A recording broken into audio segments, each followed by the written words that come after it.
È tornato a riunirsi il Consiglio regionale che nel pomeriggio affronterà un disegno di legge di ampio respiro su agricoltura, foreste, bonifiche e pesca. La mattinata invece è stata dedicata alle linee guida del Consiglio alla Giunta in materia di rapporti internazionali, documento che però ha registrato delle astensioni. Francesca Vigori.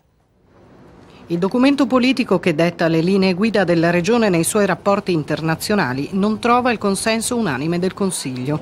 Gli indirizzi dell'Aula alla Giunta inciampano sull'astensione dei 5 consiglieri del Movimento 5 Stelle, contrari all'allargamento europeo con le attuali politiche fiscali e monetarie.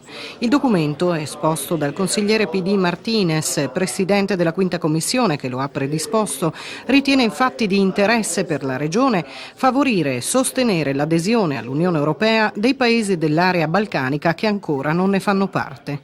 Siamo perplessi sull'utilità di estendere la situazione di criticità e rigidezza europea ad altri paesi, ha spiegato il consigliere 5 Stelle Elena Bianchi, benché non siamo contrari ai rapporti economici con tali paesi e ad adeguate politiche di sviluppo e internazionalizzazione del sistema produttivo regionale.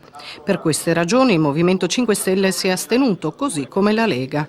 Il documento di indirizzi del Consiglio sottolinea la necessità di una normativa di attuazione dello Statuto che disciplini i rapporti tra Stato e Regione in materia di rapporti internazionali e con l'Unione Europea, norme che, ha sottolineato Martinez, rafforzerebbero la specialità, riconoscendo la funzione internazionale della Regione verso il nord e il centro Europa, verso il Mediterraneo e l'est asiatico.